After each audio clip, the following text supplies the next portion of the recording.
Em nome do Pai que me criou, do Filho que me resgatou e do Espírito Santo que me santificou. Divina vontade, reina na minha vontade. Ó minha mãe, eu te amo e tu me amas, dá-me um gole da divina vontade para a minha alma. Me abençoa, Mãe, para que todas as minhas ações sejam feitas diante de vossos olhos maternais. Vinde, Espírito Santo, vinde por meio da poderosa intercessão do Imaculado Coração de Maria, vossa amadíssima esposa e nossa mãe. Amém. Eu não sou nada, Deus é tudo, Pai, eu te amo. Meditação, trecho 20, tema 20, estudo 20, volume 1, capítulo 22, do Livro do Céu. Luísa é impelida a ficar de cama por período de tempos.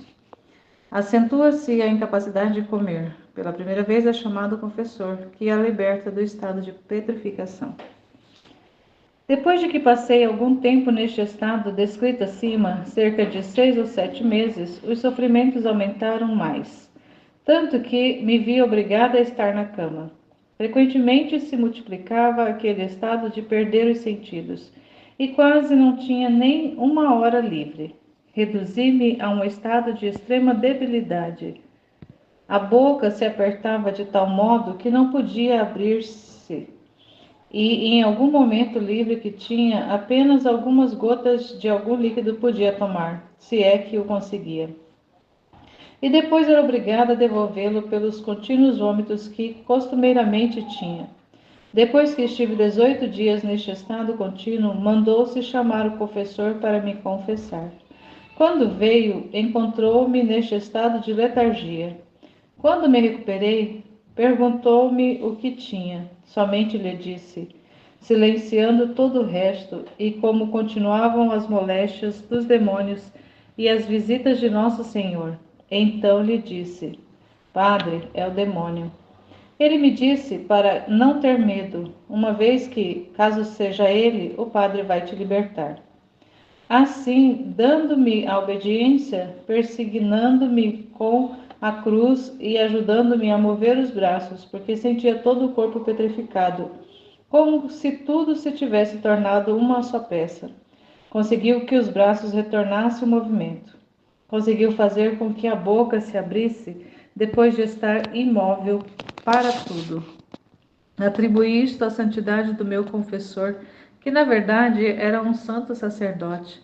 Considerei-o quase um milagre, tanto que dizia entre mim, veja, estavas prestes a morrer. Porque na verdade me sentia mal, e se tivesse durado este estado, eu acho que teria deixado a vida. Se bem que lembro que estava resignada, e quando me vi libertada, senti um certo pesar porque não tinha morrido. Depois que o confessor se foi e eu fiquei livre, voltei ao mesmo estado de antes. E assim acontecia, às vezes semanas, às vezes 15 dias e até meses em que era surpreendida, de vez em quando por aquele estado durante o dia. Mas por mim mesma conseguia libertar-me.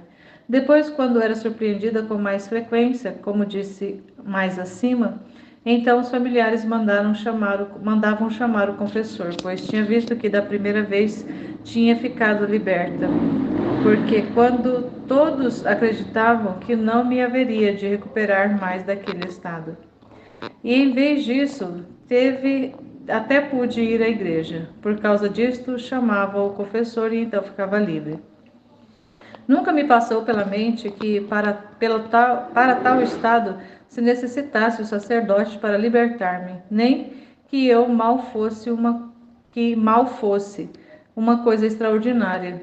E é certo que quando perdi os sentidos via Jesus, mas isso atribuiu à bondade de nosso Senhor, e dizia para mim mesma, olha como o Senhor é bom para mim, que neste estado de sofrimento venha dar-me a força.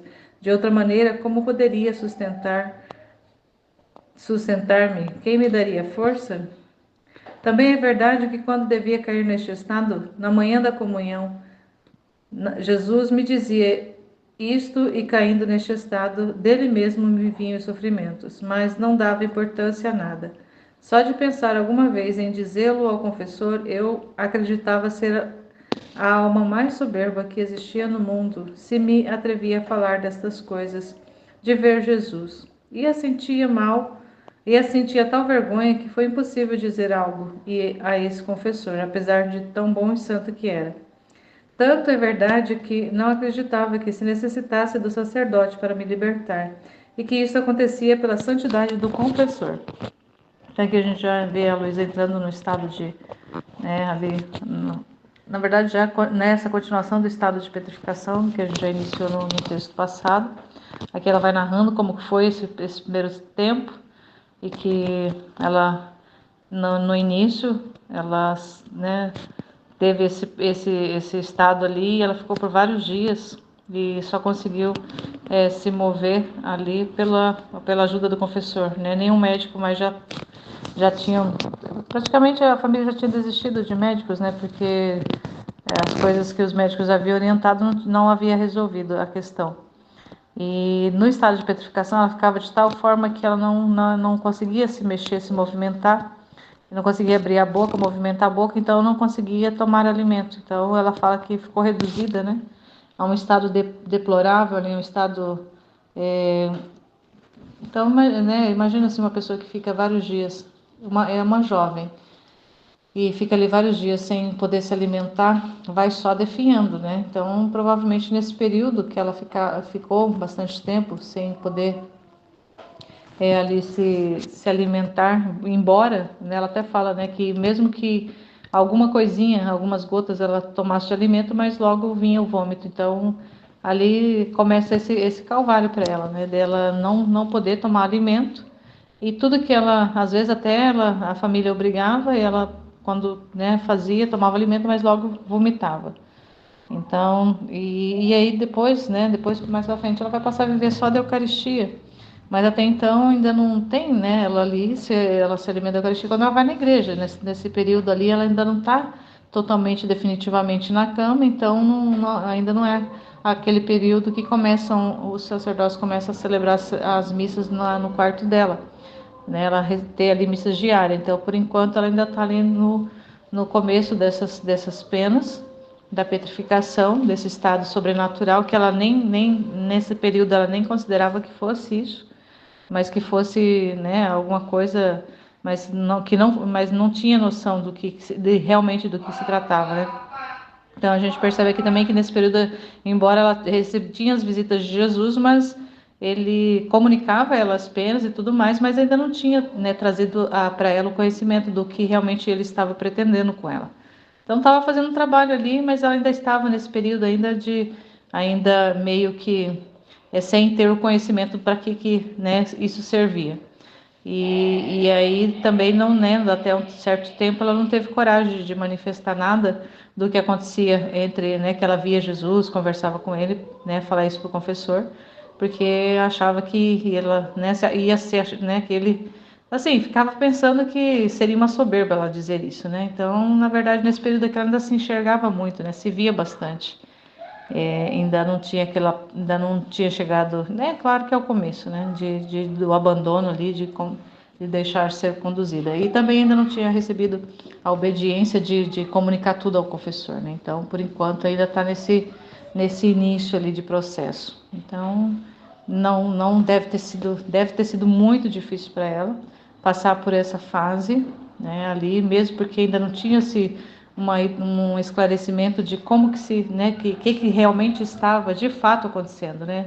Que seria algo extraordinário, que ela estava ali sendo uma alma vítima, que ela seria uma mística, né? Estava ali vivendo uma vida mística, uma realidade espiritual diferente de todo o que já se conhecia. Então, até então ela não tinha essa noção, não tinha esse conhecimento.